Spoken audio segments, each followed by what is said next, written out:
बातम्या यवतमाळमधून यवतमाळ जिल्ह्यात जेवणासाठी मतदान केंद्र बंद ठेवण्यात आल्याचा प्रकार घडला। यवतमाळच्या हिवरी गावातील जिल्हा परिषदेच्या शाळेतील मतदान केंद्रावरती ही घटना घडली आहे। निवडणूक अधिकाऱ्यांकडून तब्बल 25 मिनिट मतदान केंद्र बंद ठेवण्यात आलं, त्यामुळे आता संबंधित निवडणूक अधिकाऱ्यावर कारवाई होण्याची शक्यता आहे।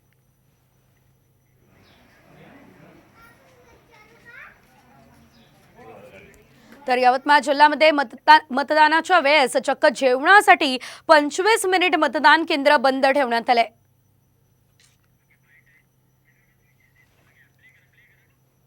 जेवणासाठी ही अशी तक्रार मीडियाकडून आम्हाला प्राप्त झाली होती आणि तक्रार प्राप्त झाल्यानंतर लगेच आम्ही त्या ठिकाणी एआरओ आणि सेक्टर ऑफिसर मार्फत त्यांना मेसेज दिला होता। तर 5-10 मिनिटांसाठी त्या ठिकाणी वोटिंग थांबली होती। त्याच्यानंतर जे पण मतदार त्या ठिकाणी होते सर्व लोकांनी मतदान केलं आहे आणि मतदानाची प्रक्रिया त्या ठिकाणी परत सुरळीतपणे सुरू झाली आहे। परंतु सर, जेवण्यासाठी मतदान थांबवणं, प्रक्रिया थांबवणं असं तर थांबवता येत नाही।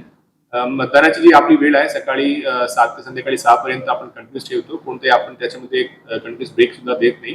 जे याच्यासाठी जबाबदार कर्मचारी पोलिंग ड्युटीवर असणार आहेत त्यांच्याकडून खुलासा मागण्यात आलेला आहे आणि खुलासा उत्तर प्राप्त झाल्यानंतर नियमानुसार पुढची कारवाई करण्यात येईल। विधानसभा